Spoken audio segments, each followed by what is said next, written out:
Então, maravilha. Hoje vamos falar sobre a nossa Masterclass mensal, que da mentoria vai ser sobre cultura e liderança. Então, sem dúvida, é uma das aulas que acho que tá mais recheada, assim, né? Tá com bastante conceito, coisa prática, para vocês entenderem a importância que isso tem num negócio, para não dizer que é isso que faz um negócio ser um negócio de sucesso ou quebrar, tá? Então a cultura, ela é extremamente fundamental. Vou começar contando uma história. Ela chama-se Ashley, né? Pelo nome vocês já sabem de onde que ela é. Ela é uma CEO de uma grande companhia e ela conta que ela foi fazer uma viagem, chegou lá para fazer o check-in e tal, de um voo, né? E conversou com a moça, tal. Ela foi a primeira a chegar para fazer o check-in. Então ela fez ali o check-in, entra no avião, e como ela foi a primeira, né? Tava com bastante tempo, tal. Ela conversa um pouco ali com a mulher que tava ali trabalhando. E depois aí quando ela entra, a mulher vai lá, elas trocam mais umas palavras. E elas vão construindo aí essa pequena relação. E quando ela embarcou, começou o voo, a mulher passou novamente com uns lanches, assim, oferecendo aqueles lanches, né? Que no avião se entrega. E ela perguntou, o que você tá indo fazer lá, né? Em Nova York? E a Ashley falou assim, bom, eu vou dar uma palestra. E eu tô com um tempo bem apertado, inclusive. Não vai dar tempo não deu tempo nem de eu almoçar e não vai dar tempo. Eu falo, entendi. E você quer doce ou salgado? Né? Quem anda de avião sabe que é assim, né? Eles chegam, doce ou salgado. E ela pegou lá um pacotinho, e beleza. Segue o voo. Eles pousaram e quando ela foi sair, a aeromoça veio até ela e deu uma sacola pra ela, pra Ashley. Ela falou, olha, pra você. E a sacola era um pouco pesada. Ela saiu e tava indo no caminho e tal, chegou no táxi, abriu a sacola, tinha um bilhete dentro da sacola. Quando ela pegou esse bilhete, tava escrito assim: querida, muito obrigado pelo sorriso que você me deu logo que chegou. Estava desanimada, um pouco cansada, e o seu sorriso me renovou. Eu preparei esses kits aqui para você, porque sabia que você não almoçaria. Era o que tinha, mas vi que você era alérgica a glúten, então eu preparei aqui um kit sem glúten. E é uma alegria ter alguém tão especial como cliente da companhia Delta. Muito obrigado, muito obrigada, sucesso, com carinho, fulana da Delta. Essa história, com certeza absoluta, essa atitude da aeromoça não estava dentro de um POP. Não estava dentro de um processo operacional padrão. Não era um processo, com todo respeito aos presentes, não era um processo desenhado por um engenheiro ou por um grande gestor, mas é fruto da sensibilidade da mulher. E que eu não sei se para vocês isso pegou, mas quando eu escutei, vi essa história, o que me atentou é que ela falou, é uma honra ter você como cliente da nossa companhia. Então ela não estava só fazendo em nome dela ou agradecendo, ela estava falando, olha, é uma alegria ter você como cliente da nossa companhia. Isso é fruto de uma cultura forte. Por quê?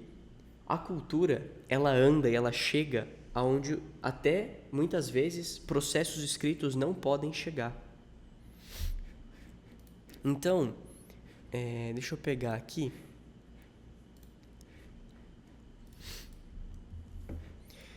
Aqui eu vou usar hoje de um artifício aqui para a caráter de não só de teste, né, mas a caráter didático, tá?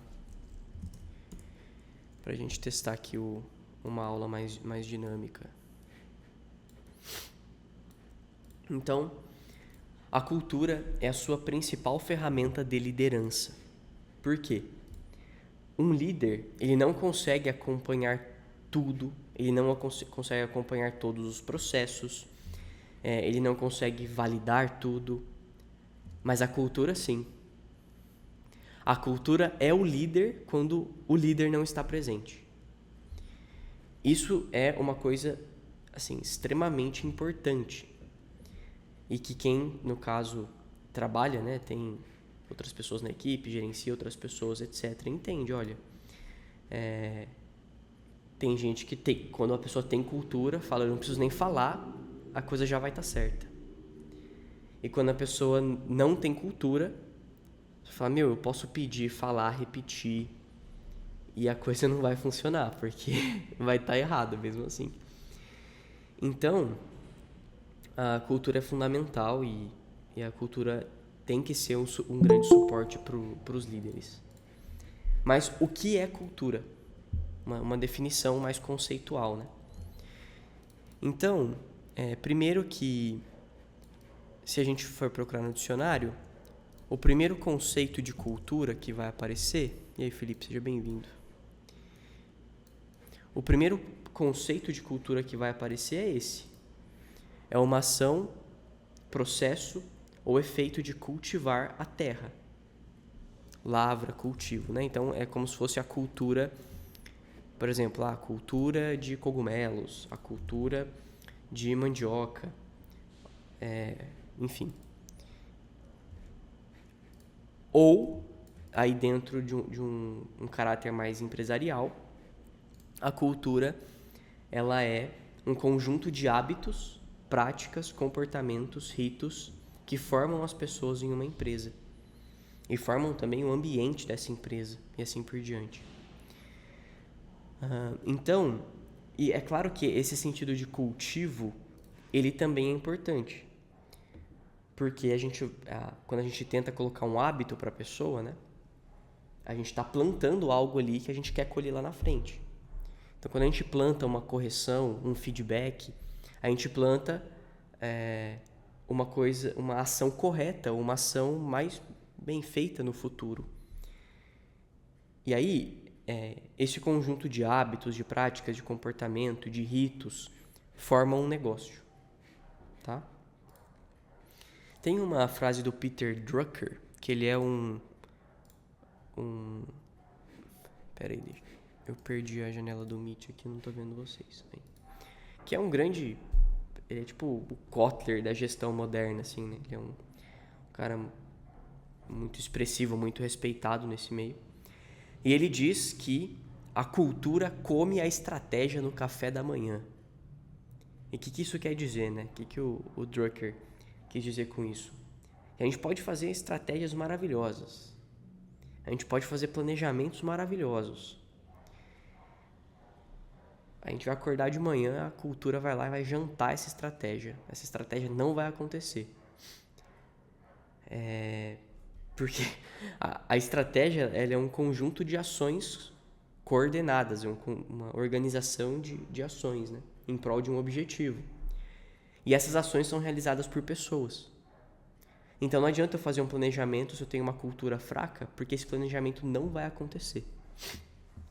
Já quando você tem uma cultura forte, quando você tem pessoas empenhadas, capacitadas, esse planejamento acontece, a estratégia janta a cultura, né? E a gente vê isso, por exemplo, aqui no nosso cliente, a Oishi. Esse ano a gente tirou a certificação BRCGS, que é uma certificação extremamente rígida, né? No Brasil existem quase 40 mil empresas, indústrias, e só 200 têm essa certificação. E a Oishi é a primeira empresa de salgados fritos do Brasil a tirar essa certificação internacional. E olha, são centenas de pessoas envolvidas nesse processo, 5 anos de planejamento, 5 anos de trabalho para que saísse esse resultado na ponta. Então, se não fossem pessoas competentes, se não fossem pessoas que até tinham experiência nisso, não tinha saído. Então, quando a gente, nos nossos negócios, se a gente quer construir resultados bons e sólidos, nós precisamos de uma cultura forte. E aí, a cultura organizacional, ou a cultura da empresa, ela não é desenvolvida da noite para o dia. Ela não acontece de forma rápida. Ela deve ser pensada, bem comunicada, cultivada. Ela deve ser percebida rapidamente por quem está do lado de fora. E ela tem que ser repetida. E mais um conjunto de coisas que a gente já vai tratar. E aí, essas mensagens, né, que esses hábitos, essas coisas comunicam, demonstram o que é valorizado num negócio. Demonstram o que é importante num negócio. Demonstram como você vai ser recompensado e assim por diante. Então, voltando aqui um parágrafo, para ir exemplificando um pouco do que eu falei, essa cultura ela deve ser vista de maneira visível. Eu lembro de um cliente que entrou recentemente, faz uns 3 meses, aqui na Audácia. A gente fez a primeira reunião de briefing, de entrevista, né, no fundo. E aí eu fiz ali a entrevista, 40 minutinhos de entrevista básica, simples, para começar o projeto. E aí o cliente falou assim: Thiago, vocês são a 5ª agência que eu passo. Dentro de um ano e meio. Só com essa reunião, eles usam uma expressão mais chula assim, mas eu vou ser mais educado aqui. Ele falou, só com essa reunião você passou à frente de todas as outras agências. Eu falei, caramba, né? Esse cara até hoje, ele manda no grupo agradecendo, elogiando, aí ele vem no meu privado e fala, cara, espetacular o trabalho que vocês estão fazendo. É nítido que é personalizado, é nítido que vocês entenderam o que eu queria. E isso não se dá por conta do meu atendimento, da entrevista que eu fiz. Isso não se dá por conta do time de atendimento que manda as coisas para ele. Isso não se dá por conta só da social media que escreveu a pauta, ou só do designer que criou a arte, mas é o conjunto da obra. E aí, na Audácia, quando a gente vai apresentar uma proposta, apresentar a empresa, a primeira coisa que a gente fala é: olha, a gente vai proporcionar para você um olhar único. Você será olhado como uma empresa única, como uma pessoa única. E aí os nossos hábitos, a nossa entrega, tudo isso tem que estar condizente com isso. E aí a gente pode dizer que é uma cultura. Então, dá para nós dizermos que a Audácia ela tem cultura de excelência por conta disso, né? E depois a gente tem que essa cultura ela vai demonstrar aquilo que é valorizado, aquilo que é importante para um negócio. Então, o time de criação da Audácia, por exemplo, sabe que a qualidade ela é fundamental. A qualidade ela é valorizada. Então, eu vou dizer que eu sou mais rígido com qualidade do que com prazo. É claro que as duas coisas elas têm que estar presentes, mas a gente tem uma hierarquia de valores. E a qualidade ela é um valor que é recompensado. Por exemplo, com comissionamento. E não só a qualidade em si, mas todo esse conjunto que forma uma cultura que a pessoa incorpora na vida dela, no trabalho dela, e consequentemente ela vai ser reconhecida, valorizada e assim por diante. E também no sentido de punição, né? É uma palavra não muito boa, mas a pessoa tem que saber que, olha, isso aqui é fundamental para o nosso negócio. Se não tiver isso aqui, você vai ser punido. Por exemplo, a gente passou várias pessoas já pela nossa empresa, né? E uma pessoa, eu passei 3 feedbacks para ela. Eu passei o feedback 3 vezes para ela. Falei assim, cara, você não está respondendo o time de gestão e atendimento. Você tem que responder. Aí continuou não respondendo no Slack, né? Nosso sistema. Segundo feedback. Cara, por que você não está respondendo? O que acontece? Qual que é a sua dificuldade? Você não entendeu como que funciona o sistema? É falta de atenção? O que é? Porque você continua não respondendo. Continua não respondendo. Terceiro feedback. Falei, cara, é a última vez que a gente conversa. É a última vez que a gente conversa. Ou você resolve isso, E olha só, a entrega técnica dele estava super ok. Tava entregando as coisas, tava saindo na ponta dos projetos. Só que eu deixei isso muito claro. Eu falei, olha, isso aqui é o mínimo, né, também, que eu espero, né, que a coisa aconteça, né, saia na ponta. Mas mais importante do que isso é a comunicação. Então é a última vez que eu falo. É a última vez que a gente vai ter essa conversa. Se isso não se resolver, acabou o trabalho. No outro dia não se resolveu. O cara teve a chance da vida dele. Pronto. E não está mais aqui entre nós. E isso é uma cultura também. Como que eu vou deixar que uma pessoa que não se comunica, que não responde, fique ali, né, na empresa e tudo mais? E aí as outras pessoas veem isso. E aí o time de gestão e atendimento pode olhar para isso e falar, bom, se o Thiago está aceitando isso aqui, eu também vou deixar de responder, eu também vou demorar para responder o cliente. Por quê? Ele está aceitando. Então, às vezes, a pessoa não vai pensar isso conscientemente, mas no inconsciente isso vai se formando em hábitos. Em falta de disposição de responder rápido e assim por diante. Então, a gente tem que saber, olha, o que vai ser recompensado, o que vai ser punido e assim por diante. E uma cultura, ela é formada por 3 pilares. Certo? Primeiro pilar, comportamentos.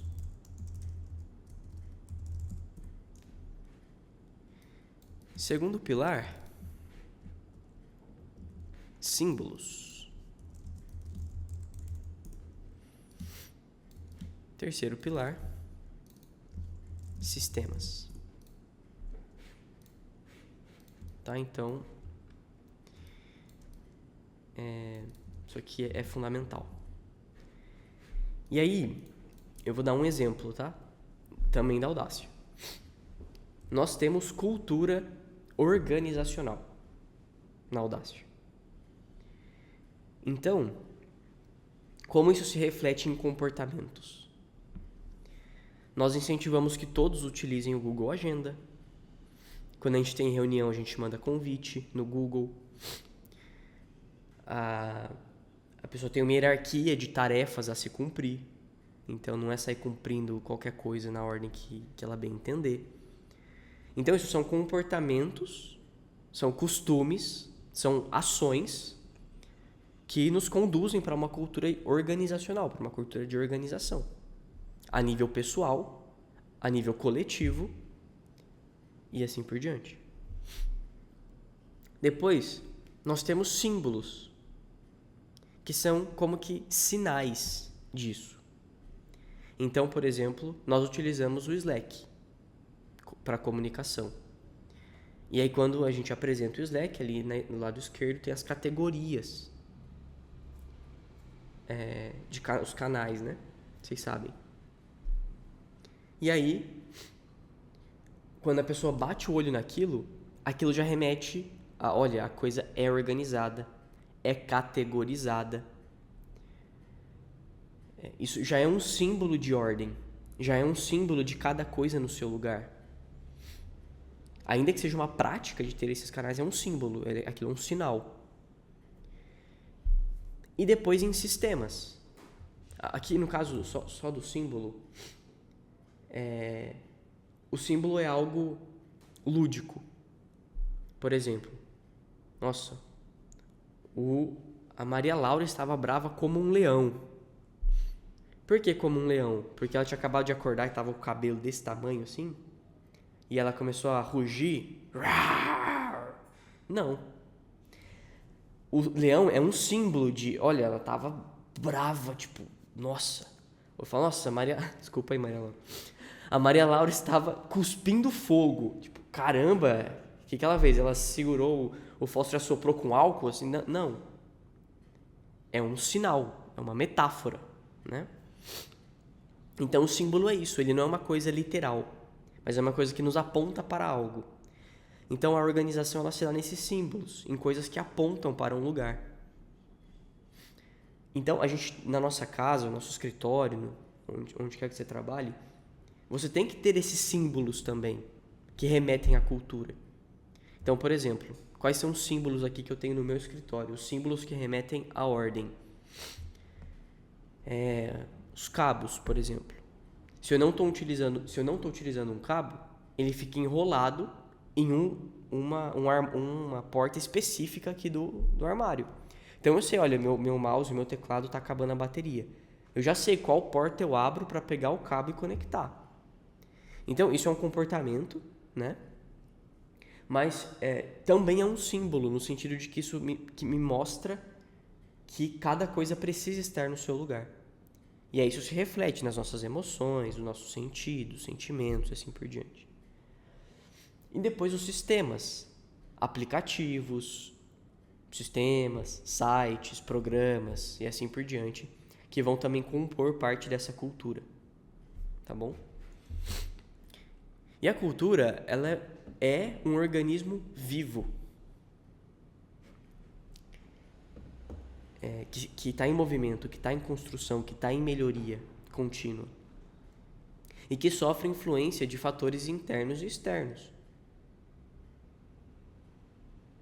Está suscetível à mudança. E aí, como alguns pontos práticos aqui para a gente conseguir implementar bem a cultura. Primeira coisa, vamos lá.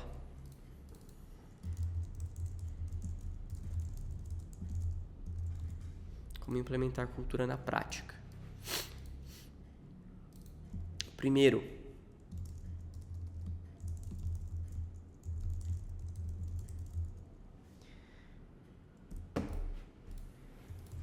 a cultura precisa ser compreensível para todos. Então ela precisa estar feita em uma linguagem simples. Precisa ser de fácil compreensão. Líderes, liderados, etc. Então, definições claras do que é. Por exemplo, aqui nós temos cultura de responsabilidade. A responsabilidade é um dos pontos da nossa cultura. E como que isso se dá de forma clara? Tipo assim, cara, a bucha é sua também. Se não der certo, não vai dar certo pra você também. Ou se der certo, parabéns, você tá envolvido. Então, isso tem que ter pontos muito concretos. Depois, segundo ponto, é preciso ter engajamento da liderança. Então, uma coisa que eu estou implementando aqui, não sei se o Matheus não está aí, né? O Matheus está em outra reunião. Mas, um ponto que eu percebi aqui que eu estava com muito problema. Cara, eu estava atrasando muito para as reuniões. Tinha reunião, dependendo do time, que eu nem avisava que eu não ia aparecer. Isso é péssimo. Por quê? Isso mostra a falta de interesse de um líder. Isso mostra o quê para os liderados? Ou para os outros líderes também? Cara, que eu não tô nem aí. Então, agora eu tô com esse hábito de entrar aí 2 minutos antes eu já entro, na hora. Hoje eu ainda quase atrasei por causa do equipamento, mas 4 horas eu estava aqui e já tinha aceitado as pessoas. Mas isso é uma cultura, porque eu não quero que as pessoas se atrasem. E como que isso se reflete também para os nossos clientes, por exemplo? A gente vai ter uma reunião, de manhã a pessoa já recebe o lembrete da reunião, a confirmação e o link da reunião. E assim por diante. E é fundamental que, se os líderes ou o líder não está engajado, imagina os outros. E isso funciona também para os clientes. Então, às vezes seu cliente ele não é pontual. Só que todo mundo na sua empresa é pontual. Então, vocês precisam demonstrar isso com exemplo, com outras formas, né? Com esses comportamentos, de que a pontualidade é necessária para que ele seja um cliente seu. E assim por diante. E saber também que o perfil de cliente que você está disposto a aceitar ou não. Por exemplo, a gente tem um cliente aqui, a gente atende ele. Quer ver? Com licença. Um momento.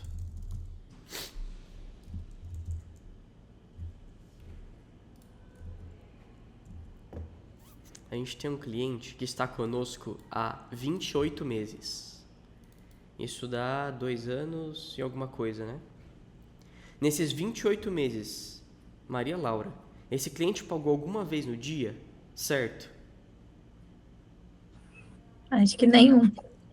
Nunca. Em 28 meses, esse cara nunca pagou no dia. Só que é um cliente que nós escolhemos ter e lidar com isso. Juro, ele chegou a pagar. Ele chegou a ficar 70 dias sem pagar. E pagou acumulado. Isso é ruim, é péssimo. É péssimo. Só que quem sabia, né, disso? Eu e a Maria Laura, que cuida do financeiro. Eu não deixo isso chegar na equipe.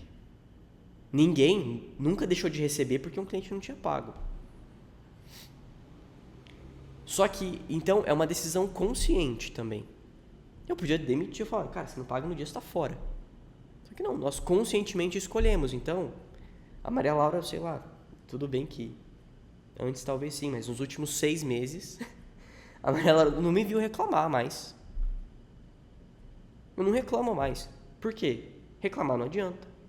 Nem ligar pra ele, nem mandar mensagem pra ele adianta. Então a gente aceitou. Só que de forma consciente. Então a gente não conta com o dinheiro dele no fluxo de caixa. Pra usar, etc. Depois, nós precisamos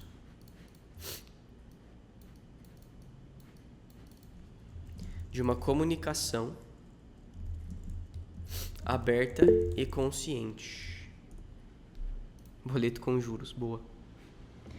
Nós precisamos de uma comunicação aberta e consciente. Então, é a pessoa ter claro o porquê das coisas. Esse exemplo que eu dei da pessoa que estava com a gente e saiu, é um exemplo claro de que, olha, você precisa responder por quê. Você e a pessoa, você e o gestor não estão presenciais no mesmo ambiente, estão remotos hoje. Então, como que ele vai adivinhar se você fez, se deu certo, se falta alguma coisa, que problema que aconteceu? Ele não vai adivinhar. Por isso, você precisa se comunicar. E essa pessoa deve uma resposta para as pessoas, os outros líderes, para mim e também para o cliente. E como que ela vai ficar lá na saia justa diante do cliente? Por isso você precisa responder. Então, não é assim, cara, responde aí porque a gente está mandando. Não, não é isso. Eu tenho um motivo, claro, desse ponto de cultura. Então precisa ser aberto, transparente. E esses rituais precisam ser pré-definidos. Depois, incentive e reconheça publicamente.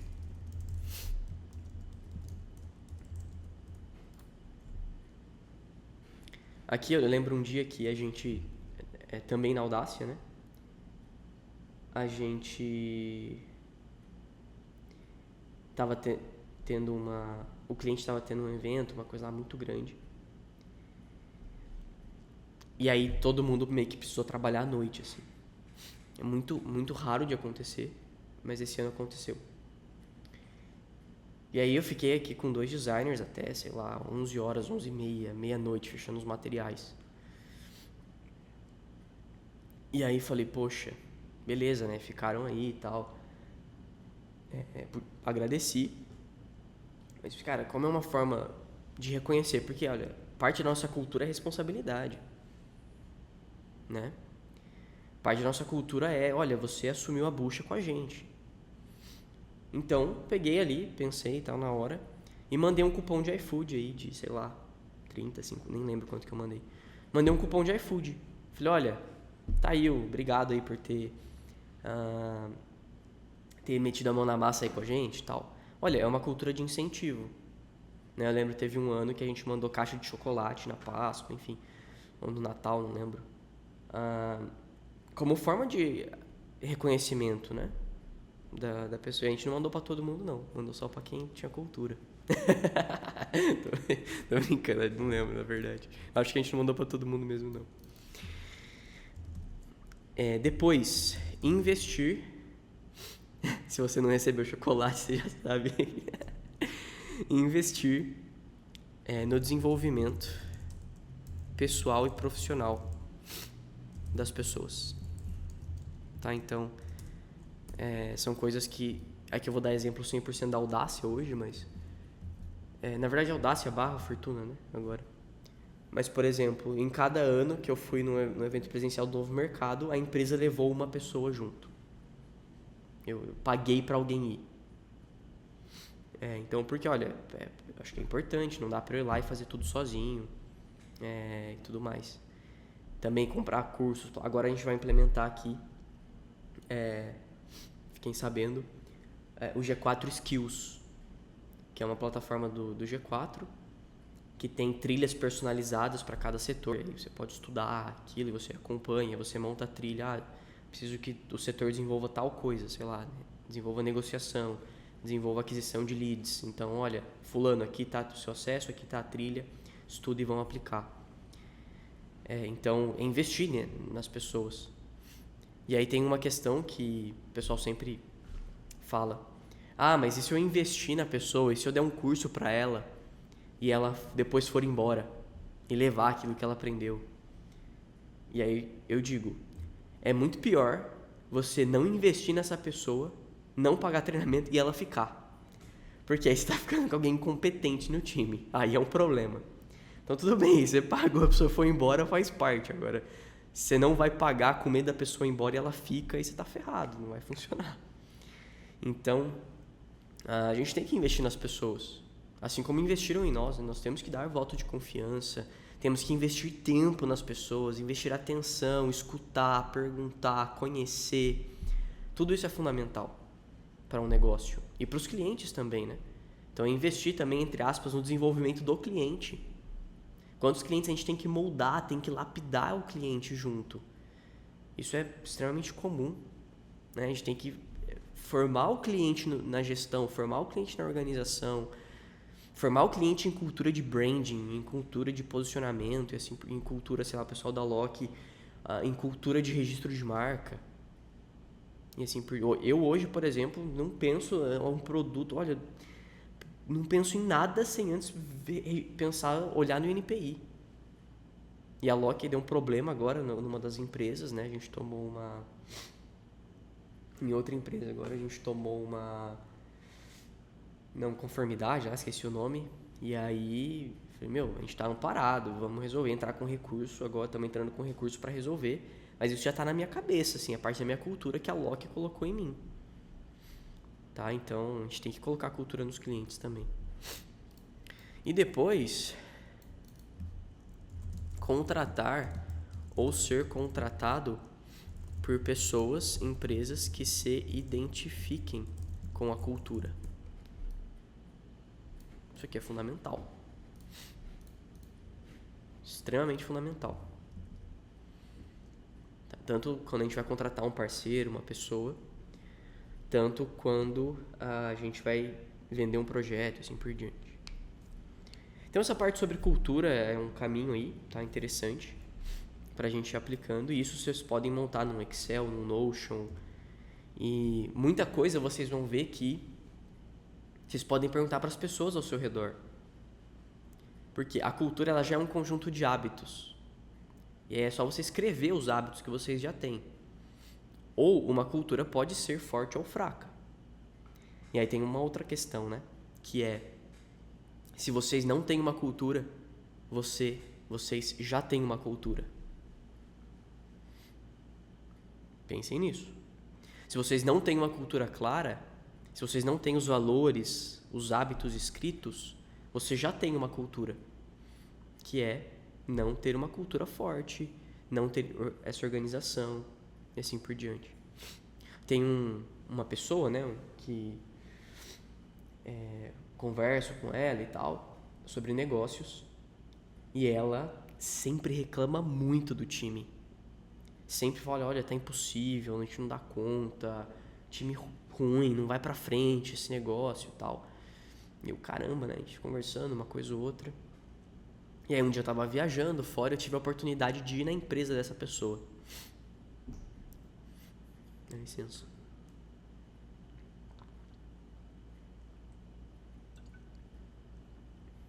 E aí, eu entendi o porquê essa pessoa reclamava tanto do time. Porque não tinha cultura. Não tinha processo, não tinha nada. Então, por exemplo, hoje, aqui em uma das empresas que a gente roda a campanha de aquisição de leads, quem recebe esses leads, né, no processo comercial já tem um processo pré-estabelecido. Então, olha, o lead chegou em tal lugar, já recebe a notificação por e-mail, em X tempo ele aciona a pessoa, faz tais perguntas, leva para a reunião, registra no CRM e assim por diante. A gente tem esse controle das KPIs e tal, dos indicadores. E aí, eu vendo essa pessoa, um gestor nessa empresa perguntou pro outro que atendia, fala: e os contatinhos aí que estão chegando, tá dando certo de conversar com eles? Aí eu falei assim, meu Deus, esse cara não tem controle de dados nenhum. Esse cara não tem processo nenhum, não tem cultura de atendimento nenhuma. E aí todo mundo interrompendo todo mundo o tempo todo. E urgência, aí aparece não sei quem, para tudo, aí junta na hora ali, começa a fazer uma reunião do nada.